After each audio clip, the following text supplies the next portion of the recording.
मी आपल्याशी आता फक्त एक 5-6 मिनिटं बोलण्यासाठी आलोय आणि मला आज मला पत्रकारांचे मला फोन आले, त्याच्यावर त्यांनी मी याच्यावरती प्रतिक्रिया द्यावी म्हणून मला सांगण्यात आलं. त्याच्यामुळे मी एक 5 मिनिटं आपल्याशी हा विषय बोलणार आहे आणि संपणार आहे. खरं तर आता मला प्रेस घेणं किंवा आता काही बोलणं, कारण माझ्या मुलाखती झालेल्या आहेत, सभा झालेल्या आहेत, भाषण झालेली आहेत, त्याच्याबद्दल अनेक गोष्टी बोललेलो आहे. परंतु काल आमची जिथे सभा झाली शिवतीर्थावरती, तिथेच काल देवेंद्र फडणवीस आणि एकनाथ शिंदे आणि बाकी सगळ्या मंडळींची एक सभा झाली आणि त्याच्यामध्ये देवेंद्र फडणवीस असं म्हणाले की राज ठाकरे जे गौतम अदानीबद्दल जे बोललेले आहेत, तर त्याच्यामध्ये मग त्यांनी टाटा, अंबानी आणि इतर सगळ्या उद्योगपतींचा पण विषय काढला आणि त्या उद्योगपतींचं देखील ग्रोथ झालेली आहे अशा प्रकारे त्यांनी गोष्ट सांगितली. मुळात मी माझ्या भाषणामध्ये पण मी ही गोष्ट सांगितली होती, हा विषय कुठच्या उद्योगपतीच्या विरोधातला किंवा उद्योग समूह किंवा उद्योग येऊ नये याच्या विरोधातला हा विषय नाहीये. विषय आहे की उद्या अंबानी असतील, टाटा असतील, इतर उद्योग समूह असतील, बिर्ला असतील, कोणी हिंदुजा असतील, अजून कोणी लोक असतील, त्यांना इथपर्यंत पोहोचायला साधारणपणे 50-60-100 वर्ष लागलेली आहेत.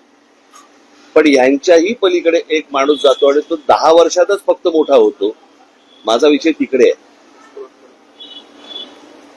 म्हणजे उद्या तुमचं सिमेंट पासून, स्टील पासून, पोर्ट्स पासून, एअरपोर्ट पासून, विजेपासून या सगळ्या गोष्टींची मोनोपॉली ज्या वेळेला एका माणसाकडे यायला लागते, त्यावेळेला एखादा माणूस हा या देशाला वेठीस धरू शकतो आणि त्याला सगळ्या गोष्टी पुरवणारं हे केंद्र सरकार ज्या वेळेला असतं आणि त्यांना ज्या वेळेला केंद्राकडनं ज्या वेळेला पूर्णपणे एक रेड कार्पेट असतं आणि कुठेही जा आणि काही करा.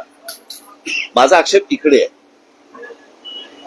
उद्या उद्योगधंदे वाढले, उद्योगपती वाढले, उद्योग आल्यानंतर इथे रोजगार निर्माण होतो. रोजगार निर्माण झाल्यावरती बाबा घरं उभी राहतात, मुलं मुली उभी राहतात, त्यांना नोकऱ्या मिळतात, त्यांचे संसार उभे राहतात. त्याच्यामुळे उद्योगाला विरोध आहे वगैरे हे असल्या मूर्खपणा माझा बोलण्यातनं नव्हता आणि नाही आणि येणारही नाही कधी. परंतु एक गोष्ट मला आपल्याला नमूद करू इच्छितो मी आपल्या समोर की या सगळ्या याच्यामध्ये अंबानी घ्या, टाटा घ्या, अजून कोणी उद्योगपती घ्या, बिर्ला घ्या, कोणी यांची एम्पायर स्वतः उभी केलेली आहे.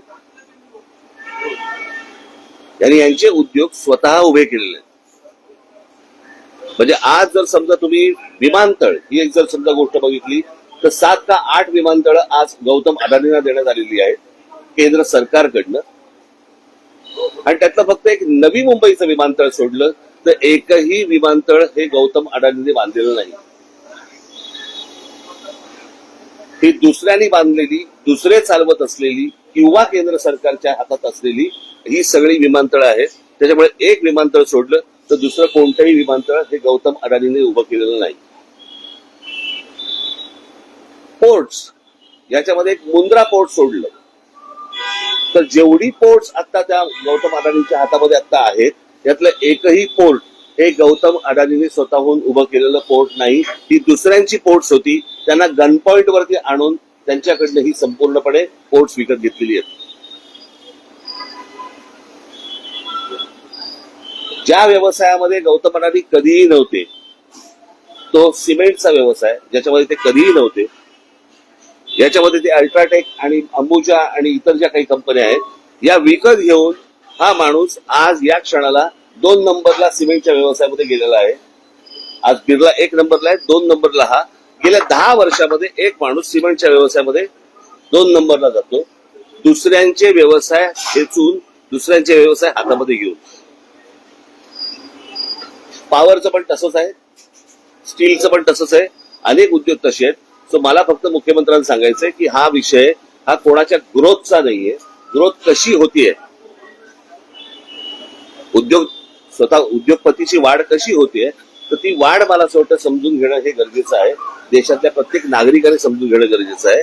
उद्या हा एकच माणूस या देशाला वेठीस धरू शकतो याचं उत्तम उदाहरण जर समजा आता आपल्याला बघायचं असेल तर जे या देशामध्ये आता इंडिगोने केलं, संपूर्ण सगळा देश अख्खा स्टँड स्टीलवरती आणला आणि सगळी विमानतळ ज्यावेळेला आज बंद झाली, 65% आज हवाई वाहतूक ही एकट्या इंडिगोकडे देण्यात आली आणि त्याच्यातनं एका एअरलाईनने व्यवसाय बंद केल्यानंतर किंवा ठप्प केल्यानंतर देशाचे काय हाल होतात हे आपण पाहिले.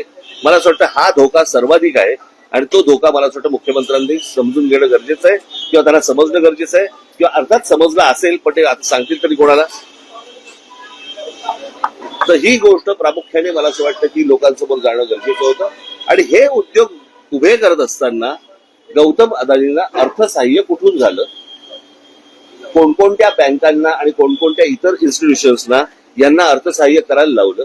उद्या जर अशा प्रकारचं जर उद्या गोष्टी कोलॅप्स झाल्या तर नोकऱ्या जातील, देश बर्बाद होईल आणि हा एक दिवस देश ठप्प होईल. माझा सांगण्याचा उद्देश हाच होता. आणि एक ते टूल वापरून ज्यावेळेला महाराष्ट्रामधली शहरं ज्यावेळेला काबीज करायला जेव्हा तुम्ही जाता, तो धोका मला असं वाटतं महाराष्ट्रासाठी खूप मोठा आहे. त्यावरतीचं माझं भाष्य होतं, हे मला तुम्हाला फक्त सांगायचं. ठीक आहे. एबीपी माझा, उघडा डोळे बघा नीट.